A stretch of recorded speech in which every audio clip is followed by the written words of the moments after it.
ഇന്നത്തെ നമ്മുടെ റെസിപ്പി വായിലിട്ടാൽ അലിഞ്ഞു പോകുന്ന വളരെ ടേസ്റ്റി ആയിട്ടുള്ള റെസിപ്പിയാണ്. ഇത് നമുക്ക് വളരെ പെട്ടെന്ന് തന്നെ ചെയ്തെടുക്കാനും പറ്റും. അപ്പോൾ നല്ല ടേസ്റ്റി ആയിട്ടുള്ള ഈ റെസിപ്പി എങ്ങനെയാണ് ചെയ്തെടുക്കുന്നതെന്ന് നോക്കാം.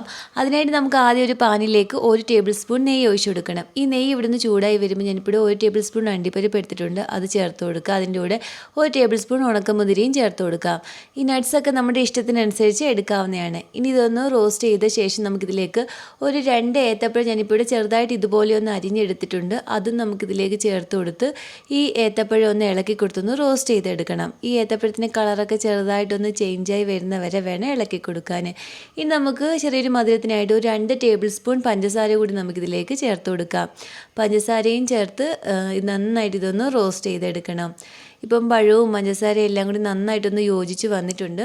ഈ ഒരു സമയമാകുമ്പോൾ നമുക്ക് ഫ്ലെയിം ഒന്ന് ഓഫ് ചെയ്ത ശേഷം ഇത് നമുക്ക് വേറൊരു ബൗളിലേക്കൊന്ന് മാറ്റാം. ഇനി നമുക്ക് ഇതേ പാനിലേക്ക് തന്നെ വീണ്ടും 1 ടേബിൾ സ്പൂൺ നെയ്യ് ഒഴിച്ചു കൊടുക്കണം. ഈ നെയ്യൊന്ന് ചൂടായി വരുമ്പോൾ ഞാനിപ്പോൾ ഇവിടെ 1/2 കപ്പ് റവ എടുത്തിട്ടുണ്ട്. റവ നമുക്കിതിലേക്ക് ചേർത്ത് കൊടുക്കാം. വറുത്തതോ വറുക്കാത്തതോ ഏത് റവ വേണമെങ്കിലും നമുക്കിതിലേക്ക് എടുക്കാവുന്നതാണ്. ഇനി തീ ഒന്ന് കുറച്ച് വെച്ച് ഇളക്കി കൊടുത്ത് റവയൊന്ന് റോസ്റ്റ് ചെയ്തെടുക്കണം. ഒരല്പസമയം ഇളക്കി കൊടുക്കുമ്പോഴേക്കും ഈ റവയുടെയൊക്കെ ആ ഒരു നല്ല മണം വരും. ആ ഒരു സമയമാവുന്നവരെ വേണം നമ്മളിതൊന്ന് ഇളക്കി കൊടുക്കാൻ. ഇനി നമുക്കിതിലേക്ക് ഒരു 2 ടേബിൾ സ്പൂൺ പഞ്ചസാര കൂടി ഇതിലേക്ക് ചേർത്ത് കൊടുക്കാം. ചെറിയൊരു മധുരത്തിനായിട്ടാണ്. പഞ്ചസാരയും ചേർത്ത് കൊടുത്ത് നമുക്ക് നന്നായിട്ട് ഇതൊന്ന് ഇളക്കി കൊടുക്കണം. ഇനി നമുക്കിതിലേക്ക് ഒരു 1/2 കപ്പ് പാലും കൂടി ഒഴിച്ചു കൊടുക്കാം. ഈ പാലും കൂടി ഒഴിച്ചു കൊടുത്ത് ഇതൊന്ന് ഇളക്കി കൊടുത്തൊന്ന് കുറുക്കിയെടുക്കണം.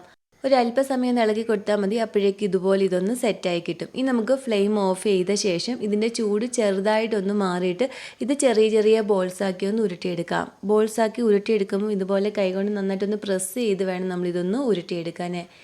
ഇപ്പോൾ നമ്മളിവിടെ ഇതുപോലെയൊന്ന് ഉരുട്ടിയെടുത്തിട്ടുണ്ട്. ബാക്കിയെല്ലാം നമുക്ക് ഇതുപോലെയൊന്ന് ഉരുട്ടിയെടുക്കാം. എല്ലാം നമ്മളിപ്പോൾ ഇവിടെ ചെറിയ ബോൾസാക്കി ഇതുപോലെയൊന്ന് ഉരുട്ടിയെടുത്തിട്ടുണ്ട്. ഇനി നമുക്ക് വേണ്ടുന്നത് പാലാണ്. ഒരു 2 കപ്പ് പാല് ഇതേ പാനിലേക്ക് തന്നെ ഒഴിച്ചു കൊടുക്കാം. ഇനി തീ ഒന്ന് കുറച്ച് വെച്ച് ഇളക്കി കൊടുത്ത് പാലൊന്ന് തിളപ്പിച്ചെടുക്കണം. മധുരത്തിനായിട്ട് ഒരു 3 ടേബിൾ സ്പൂൺ പഞ്ചസാര കൂടി നമുക്കിതിലേക്ക് ചേർത്ത് കൊടുക്കാം. മൊത്തത്തിൽ നമ്മൾ ഈ ഒരു റെസിപ്പിയിലേക്ക് 7 ടേബിൾ സ്പൂൺ പഞ്ചസാരയാണ് എടുത്തിരിക്കുന്നത്. പഞ്ചസാരയും ചേർത്ത് കൊടുത്ത് ഇളക്കി കൊടുത്ത് നമുക്ക് ഈ പാലൊന്ന് തിളപ്പിച്ചെടുക്കാം. പാലിപ്പോൾ ഇവിടെ ഒന്ന് തിളച്ച് വന്നിട്ടുണ്ട്. ഞാനിപ്പോൾ ഇവിടെ ഒരു 1 ടേബിൾ സ്പൂൺ കോൺഫ്ലോർ ഒരു 1/4 കപ്പ് പാലിലൊന്ന് കലക്കി എടുത്തിട്ടുണ്ടായിരുന്നു. അതുകൂടി നമുക്കിതിലേക്ക് ഒഴിച്ചു കൊടുത്ത് ഇത് ഇളക്കി കൊടുത്തൊന്ന് കുറുക്കിയെടുക്കാം. കോൺഫ്ലോർ ഒഴിച്ച ശേഷം ഉടനെ തന്നെ നമ്മൾ ഇതിങ്ങനെ ഒന്ന് ഇളക്കി കൊടുക്കണം, അല്ലെങ്കിൽ ഇത് പെട്ടെന്ന് തന്നെ കട്ട പിടിക്കും. അതുകൊണ്ട് ഇതിങ്ങനെ ഒന്ന് ഇളക്കി കൊടുത്തൊന്ന് കുറുക്കിയെടുക്കാം. ഇനി നമുക്കിതിലേക്ക് നമ്മളിവിടെ ഉരുട്ടി വെച്ചിരിക്കുന്ന ആ റവ ബോൾസ് കൂടി നമുക്കിതിലേക്ക് ഇട്ട് കൊടുത്ത് ഇത് ഇളക്കി കൊടുത്തൊന്ന് തിളപ്പിച്ചെടുക്കാം. നമ്മളിങ്ങനെ ഒന്ന് ഇളക്കി കൊടുക്കുമ്പം പതുക്കെ വേണം നമ്മളിതൊന്ന് ഇളക്കി കൊടുക്കാൻ, അല്ലെങ്കിൽ ഈ റവ ബോൾസ് പെട്ടെന്ന് തന്നെ പൊട്ടിപ്പോവും. അതുകൊണ്ട് പതുക്കെ ഇതിങ്ങനെ ഒന്ന് ഇളക്കി കൊടുത്തും തിളപ്പിച്ചെടുക്കാം. ഇനി നമുക്കിതിലേക്ക് നമ്മളിവിടെ റോസ്റ്റ് ചെയ്ത് വെച്ചിരിക്കുന്ന ആ പഴത്തിൻ്റെ മിക്സ് കൂടി ചേർത്ത് കൊടുക്കാം.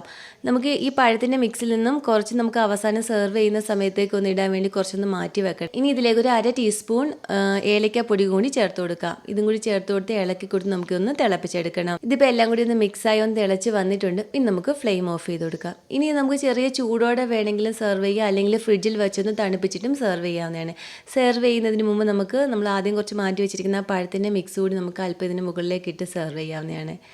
അങ്ങനെ പഴവും റവയൊക്കെ വെച്ചിട്ട് വളരെ സിമ്പിളായിട്ട് ചെയ്തെടുക്കാവുന്ന വളരെ ടേസ്റ്റി ആയിട്ടുള്ള റെസിപ്പി ഇവിടെ റെഡി ആയിട്ടുണ്ട്.